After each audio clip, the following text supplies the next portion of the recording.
I met him on LinkedIn when we were exchanging opinions on blogs, and he asked me to read his, well, manuscript, if you want to make it sound mysterious. I was very excited when I read it because he has a book that deeply covers issues that I had already studied from, you know, Daniel Goleman and all of those other great educators I showed in my other presentation. And he has a way of understanding more about empathy through his life studies. So I'm going to go through some questions here, okay? This is his website and blog. It's a link that you find later. Now, okay, something about Andrew. I picked this quote from his LinkedIn profile. If you give a person a fork to eat soup with, the conclusion they can reach is that they're no good at eating soup. Is it the case? No, they were just using the wrong tool. So I wonder how many of our students think that, you know, they can't eat soup, or how many people have gone through the system with the wrong tools. And that can remind us of different learning styles, you know, all the mistakes and all the wrong tools of the past that everybody in this room I think they understand. Okay, so that's a cute cartoon that matches. Okay, I'm sorry, Soup, we don't get on well together. You're better off with Spoon. So many people drop out because of this, of course. Okay, now here's my first question for Andrew. What were the major influences in your life that led you to develop your present philosophy of learning and write your book, Language Learning Unlocked?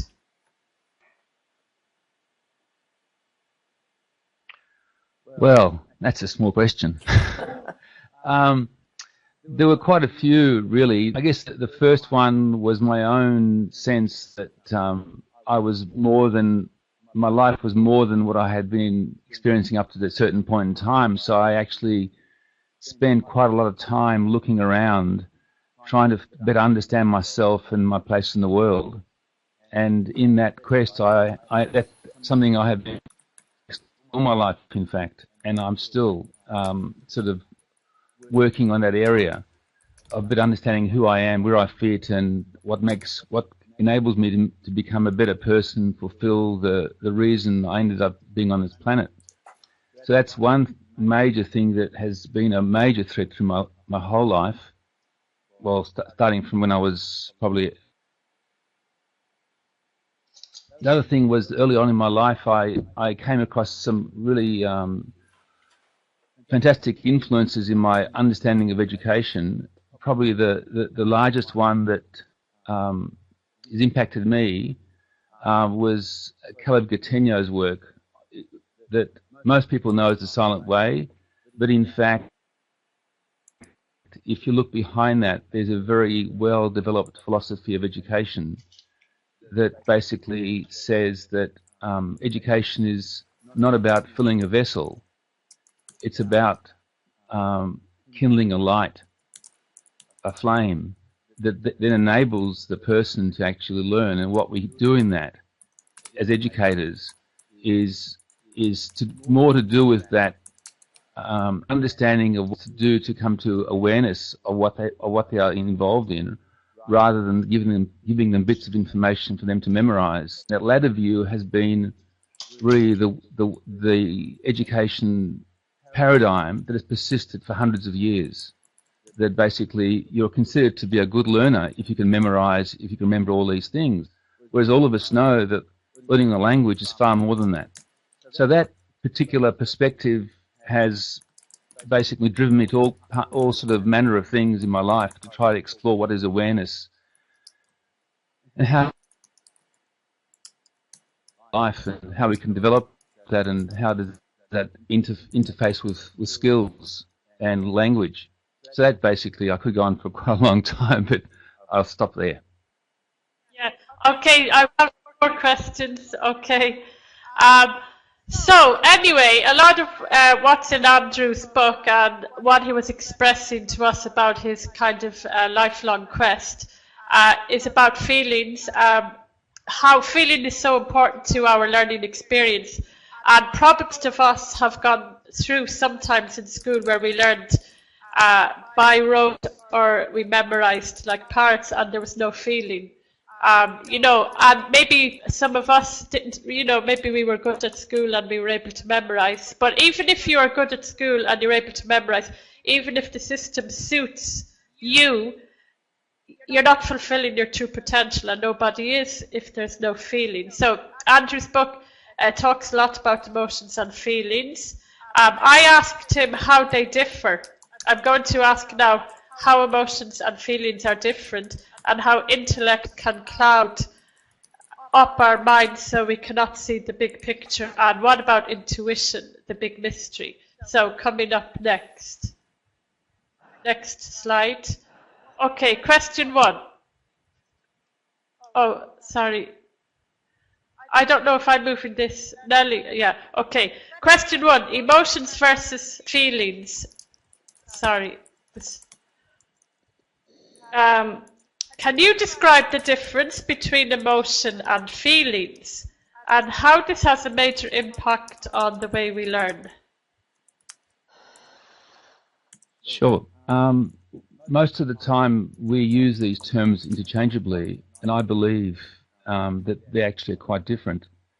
Feelings are what we come with, in a sense, when we're born as infants, as babies, and they are the energy flows that enable us to sense or to discern whether what we're in is actually to our benefit or not to our benefit. Something that, and as we grow older, they are the things that,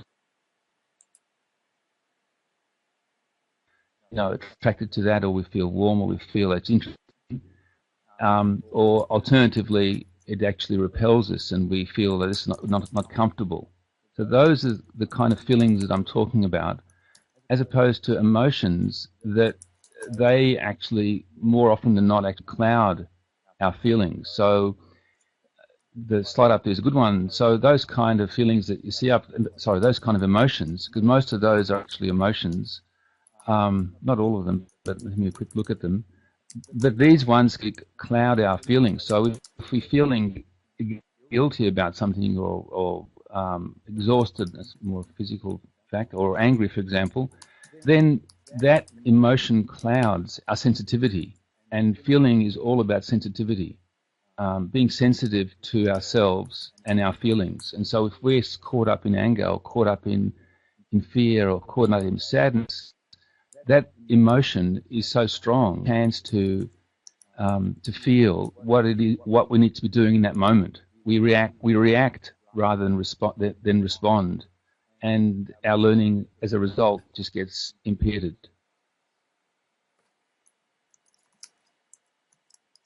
Yes, and embarrassed, that one clouds up everything. When you are embarrassed, you lose all sense of reality, I think. Do you think that maybe ecstatic or happy, those could be real feelings and not just emotions? That's right. Yeah, definitely. It depends how strong they are. I mean, if you're overcome by happiness and you're sort of, I mean, that really, I'm not sure if you can be overcome by happiness, but sometimes, you know, people can become so sort of over the top with things that ends up going into more like an emotion rather than a feeling. Feelings are usually a bit more sort of gentle, put it that way. But yes, I agree with you. Happiness and ecstatic, that feeling of elation definitely comes from our feelings at the core. So probably there's no ambiguity, because probably with the emotions that give you an unrealistic experience, that's not the true reality. Maybe you feel confused and it's all very ambiguous, but if you are happy or something like that, it feels completely natural. So maybe That's right. you tell friends. That's right. Who has anybody got a quiz to put in the chat box? Okay, because they're not only my questions, we don't very often get to talk about these deeper issues with regard to empathy, and I think that Len led up to it nicely, and I led up to it my way. So this is kind of the icing on the cake.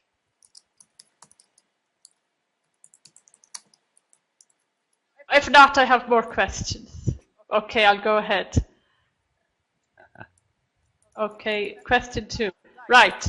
Feelings versus intellect. How do we balance our feelings and intellect for ultimate success life experience? Because sometimes our minds are divided. You know, we think we have to focus one way, or you know, we won't allow our feelings to become a part of our learning, or we think we'll get confused, or we're mixed up. How do we maximize our potential? Well, our education system, for the most part, really leans towards educating the intellect. And so most of the time, the activities that go on in most classes is to do with the intellect.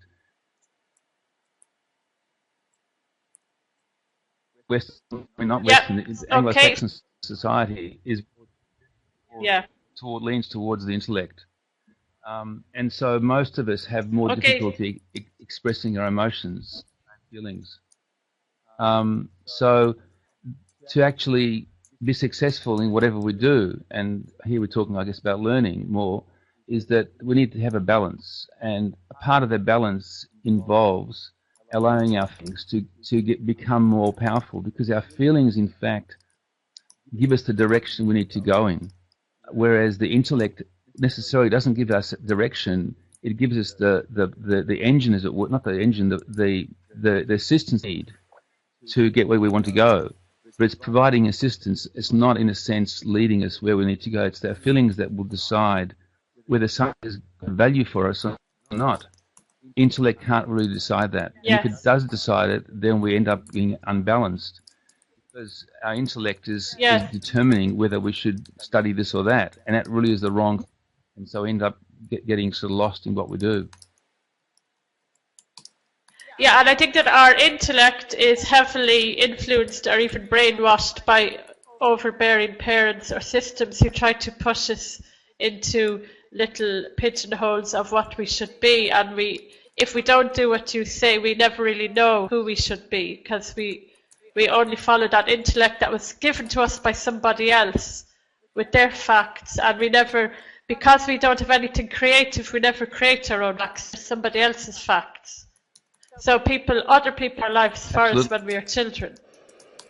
Okay, any other questions from anybody else?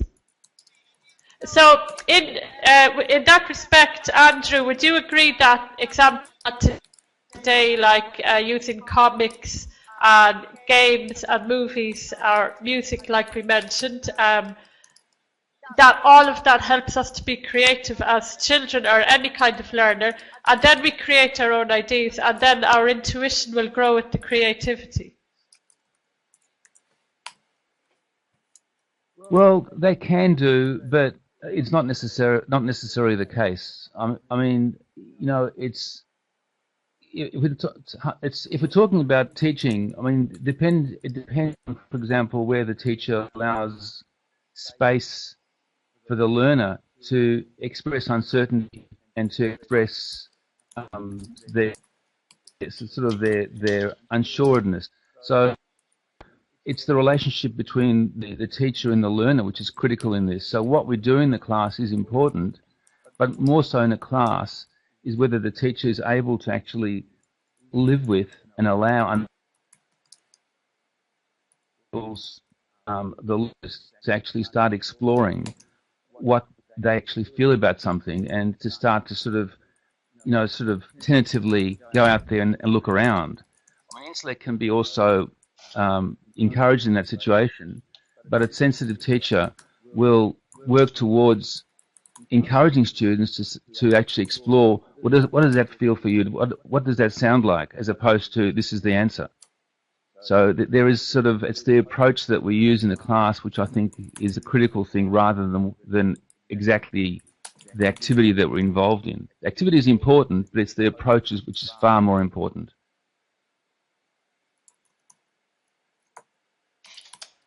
That's very interesting, because I wasn't even thinking about that.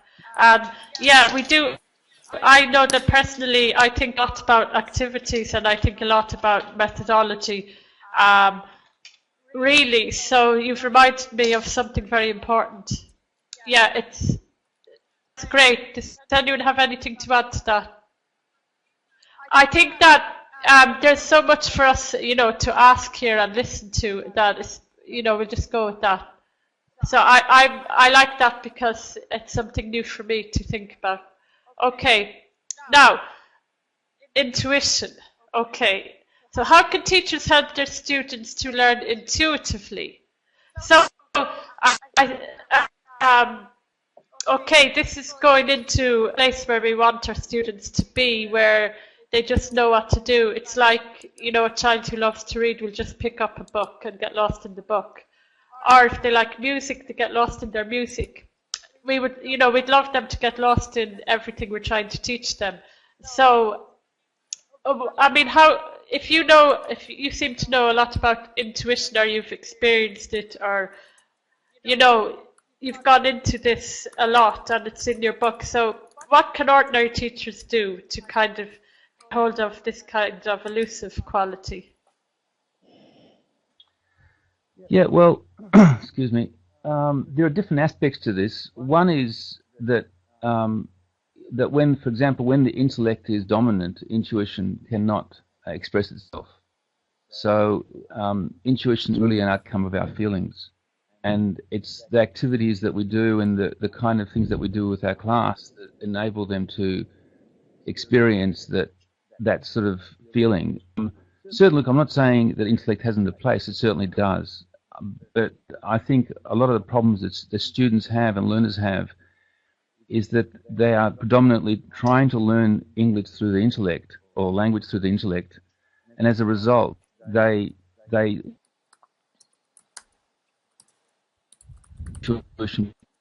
us.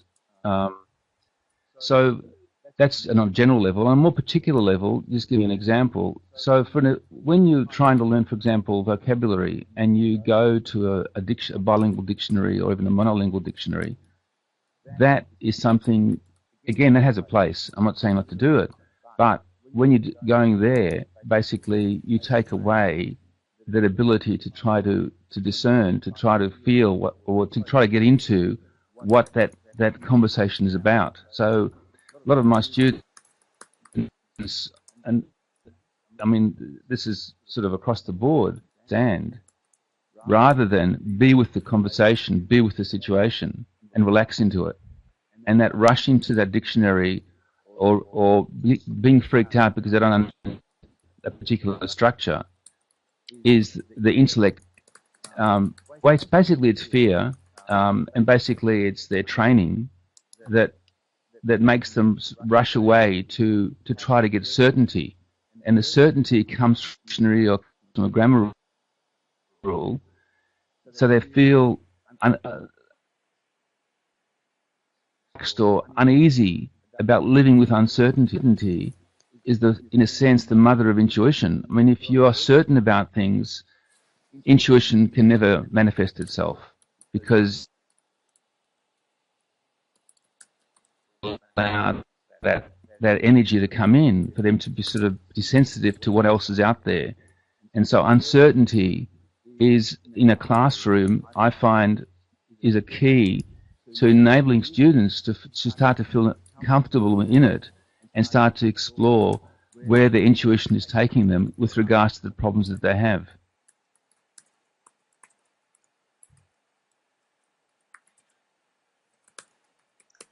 Okay, that's a wonderful explanation. And I personally think that poetry is something that helps us to do that because, it uses our intellect. So, I think maybe that's something that we all have our personal preferences for, but I think poetry, telling stories, gets us beyond just the logic.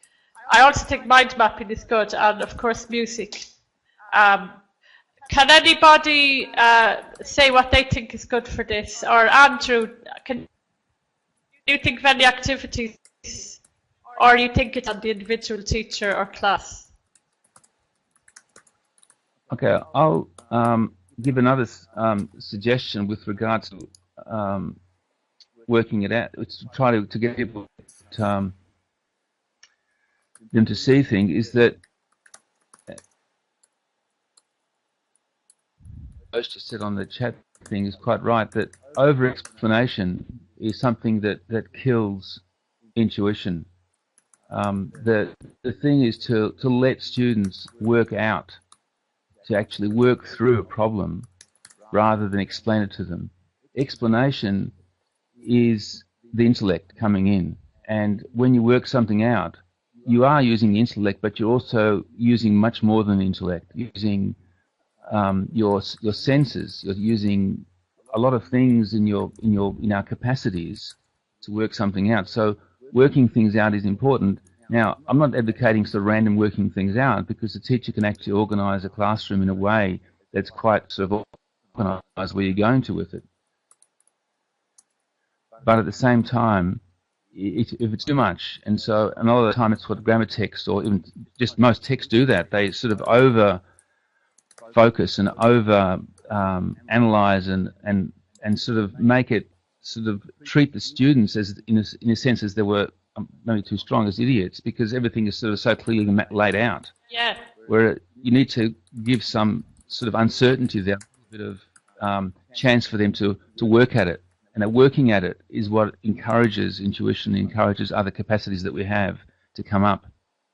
Yes, but it's about textbooks. Exactly. Like repetition got a bad name because of textbooks repeating, as you said, until we met Jason here, who has, made repetition fashionable and popular and necessary again, because he does it with rap music. And yes, and oversimplifying rules again and again, it doesn't work. Some children still cannot understand them because it just put this wall over their minds. You just can't engage because it's overdone, and they can't latch on or create something new. Okay, Balkis has added. Oh, something good about rapport. Okay, great. Now, we probably haven't been saying everything box as to what's going on. Well, okay, we all seem to agree with what's going on. Very interesting. Okay, 2 more questions. 4. Logic versus imagination. Oh, this is very similar to what you've said. So if you think you've already covered this, it's okay. We can just skip ahead. This question was, if a teacher is too intellectual, like lacking empathy, rapport building skills, can it harm the students if you focus mostly on facts? Personally speaking, I think it's very damaging because I've had experiences with some teachers who were too logical for me, and for me it was like an alien experience because logic was a little with me. Does anybody have examples of classes where everything was logical or they couldn't feel a part of what they were doing? Any stories? Andrew, you can add more about this if you want, but I'm afraid in case it's kind of repeating what we said before. Maybe you have some example or case study or experience to share. Okay. Yeah, I mean, this whole area is again, our students have to, as a learner, we have to start to explore what it is to become more sensitive and to feel what is right for us, and to not let our mind, our logic dominate as a learner. But to the teacher, it's the same. And really, the big thing I'd like to say here is that it's impossible for a teacher, I believe, to encourage these kind of skills or kinds of attitudes or ways of being if they themselves haven't worked at themselves. So if a teacher is not empathic or hasn't got as strong feelings in the way they work, it's impossible to get the students to sort of express that. So that's one thing that's dominated myself in my own life, is that I've really worked at that to become a more intuitive person and more let my feelings sort of dominate where I'm going rather than my intellect. So that's the thing I'd say there, that if we're interested in doing this, I think it's important for us as teachers to work on this on ourselves really, to see how we can become more intuitive and how we can become more empathic, and how we can let our feelings guide what we do in our classes rather than let our intellect guide what we do. Intellect is important, so I don't want to sort of underplay that, but it's the feelings that guide us, and it's like I said before, it's the intellect that can actually support us in where we're going to. Okay, that's great, and it leads to the last question, because we've all been brought up in intellectual societies, and we've been forced to think logically, which is harder for some of us than others. So how do we do this? Because it's like a paradox that our intuition or our feelings are kind of elusive things we cannot pin down, and if we try to pin them down, then we're intellectualizing something that we don't want to intellectualize. So if you were to revolutionize teacher training to bring emotional and social intelligence into it, many teachers are not trained in these basic communication and feeling skills. So, okay, social and emotional intelligence are really basic skills, okay, and we've learned a lot about that. But I'm asking a bit more from you, because you have a more refined way of looking into this. So for us to refine ourselves beyond just basic skills, what should be done for teacher training?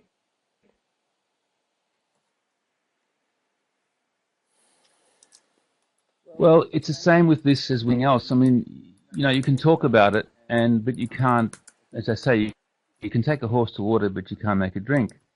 And it's the same thing. Basically, we have to raise the awareness of the importance of this area for teachers, and that's where it begins. So if you're not aware of something, it's impossible to take it on board. So the awareness raising is where it starts.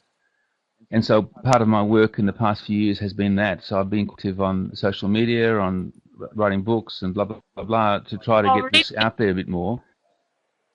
And, and the next... Yes, your book brings out a lot very clearly. Yeah. And the next bit is that we need to provide experiences where teachers can actually start to see what this means. So the experience is really as a key for that. And so, in this kind of medium, it's a bit more difficult, but it's certainly, once you start to feel or suspect or to intuit that these areas are important, the teacher has to then go out to start looking for themselves of how can I become a more intuitive person? How can I start to feel what I need to do, rather than keep thinking about what my parents told me, what I think I should do, asking my friends what they think I should do, or asking my lecturer what I think I should do. So these are the questions that are disempowering. The empowering ones are more to do with, what do I feel I should do now? And so this is a shift that is easy to talk about, but it takes quite a while to get there necessarily. That's been my experience. And maybe others can get there faster than me, but my experience has been with people also I know. It takes a while to make that shift, so we become more comfortable in ourselves. We become more accepting of ourselves and our own fears and weaknesses and our failings and who we are, and start from there. Start to build a foundation from which we can actually become more of who we are, rather than more of somebody else, of what somebody else thinks we are. So this is where it starts, and it's a process. Some people call it a journey. Whatever you want to call it, it's fine. But okay, so really. Really.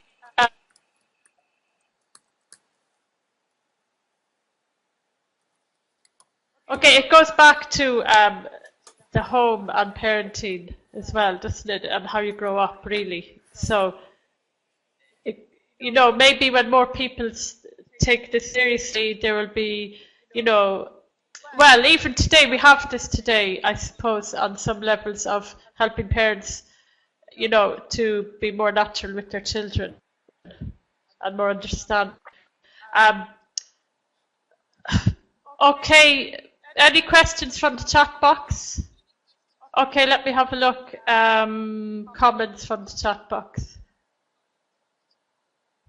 Well, I was wondering if we need to learn more psychology in teacher training, because when I did teacher training, the psychology was a list of facts on who educational psychologists were and what their definitions were. But that's all it was, a list. There was nothing interactive. That was a long time ago. It doesn't feel like long, but it is really long, because that was in the early 90s. You know, and when I look back, the early 90s does not seem a long time ago, but the person who I am now, looking back, thinks that the system was very safe, but I didn't realise it. With regard to the kind of theory and how they teach that stuff. But what about this? Give teachers a sandbox that we need to play with these things. You know, so if you did a teacher training course, there could be activities for us to become more expressive and that kind of thing. So, Andrew, you said you're working on this and you wrote the book. Are you going to be doing webinars or things like that with teachers? It is one of my plans. At the moment, I'm also working on a spelling application that actually works on these kinds of ways of learning. So the spelling application will seek to get students to learn through what we're talking about. That's one of the things I'm working on at the moment. Once the book comes out, I will start to think about a webinar program, but I haven't quite got there because I've got too many things on the ball. But that's in the pipeline. Yeah, but the point is that you might be able to accelerate this kind of path into emotionally based teaching and learning and intuition based. Absolutely, yes, that's my aim. So you can accelerate that because you've gone through it, you've experimented on this quest, so you'll be able to do that for us. And then, you know, in future it can go back down all the levels to children. Okay, I really enjoyed discussion, you know, because it opened up new things for me. Anybody else? More questions? All lives. Okay, I thought you were begging for more questions. Okay, so it's I want to thank everybody who sat here so long, because first we had Len's presentation, then mine, then Marie's, and this interview with Andrew. I enjoyed all of that, but you know, I love this kind of topic anyway, and I could go on forever. But thanks to everybody else. I hope each part gave you something. I learned a lot from all the other parts.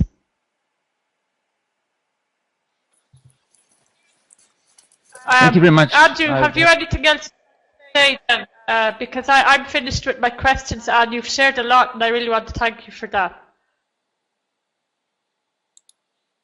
It's been my pleasure. Thank you very much for having me. I've really enjoyed the time. It's the first time I've been.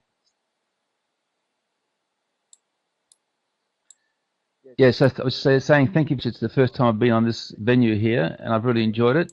Enjoyed the camaraderie and interaction. And yeah, so the major thing I can say coming out of all this, that I mean, if we want to move to allow us learners to become better learners, what's important for us is to become a better learner in ourselves, and part of that is becoming more in touch with our learning mechanisms and how we actually can become great learners. And that a large part of that is to do with our feelings, of letting our feelings guide us where we go. And then once we can do that, we can then tap into the learning powers that all of us expressed very early on in our lives, and some of us have managed to maintain, but a lot of the time, unfortunately, these powers start to degrade a bit, but they're there for anyone who wants to reignite them. We all